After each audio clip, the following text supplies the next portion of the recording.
So, longitudinal waves. This is our typical transverse sine wave, right? Moving in that direction, the particles, they move up and down along this wave as it moves, okay? This is a longitudinal wave. Now, one thing to note, this is not the same as this, right? It is not a transverse wave moving on its side, right? We're not viewing it a transverse wave from this angle. That is not at all what's going on here. They are not the same. The way that a longitudinal wave works is we have our medium here. Let's say this is air and this is sound, because sound is a longitudinal wave. Each of these particles actually oscillates back and forth, right? Because all waves have some form of oscillation in the same direction that the wave is moving.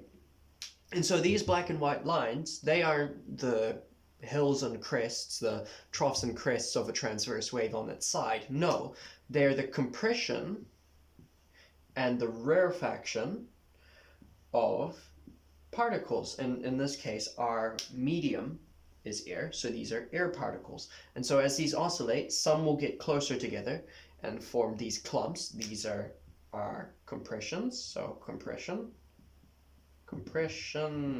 And these sort of areas of almost very few particles where they're further apart, these are our rarefactions.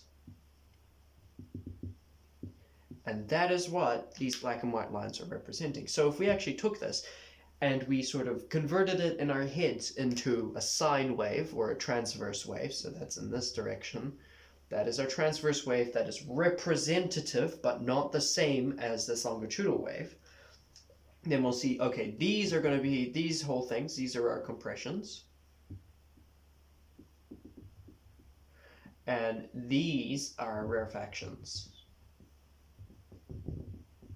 And it's moving in the same direction. But again, this is not the same as this. This is not a transverse wave on its side. This is particles moving back and forth.